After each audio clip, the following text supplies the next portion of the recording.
ஒரு கொலைகாரன் எப்படி பிரபல கவிஞராக மாறி மீண்டும் கொலைகாரனாக திரும்பினான் தெரியுமா? 1974 ஜாக் ஆண்டர்வேகர் ஒரு பெண்ணை கொன்று ஆயுள் தண்டனை பெற்றான். ஆனால் சிறையில் அவன் முற்றிலும் மாறிவிட்டான். கவிதைகளும் நாடகங்களும் எழுதினான். அவனுடைய மீட்சி பற்றிய எழுத்துக்கள் பெஸ்ட் செல்லர் ஆயின. புத்திஜீவிகள் மற்றும் பிரபலங்கள் அவனை விடுதலை செய்ய போராடினர். 15 ஆண்டுகளுக்கு பிறகு 1990 அவன் விடுதலையானான்.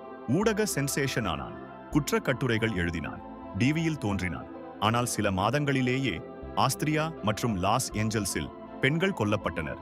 அவனுடைய பழைய முறையிலேயே உண்மை அதிர்ச்சி அளித்தது. அவன் ஊடக சுற்றுப்பயணத்தின் போதே கொலைகளை செய்து கொண்டிருந்தான். பத்திரிகையாளர் அடையாள அட்டைகளை பயன்படுத்தி குற்றக்களங்களுக்குள் நுழைந்து போலீசாரை கேலி செய்தான். கைது, விசாரணை, சிறையில் தற்கொலை. ஆஸ்திரியாவின் மிகப்பெரிய அதிர்ச்சிகரமான வழக்கு.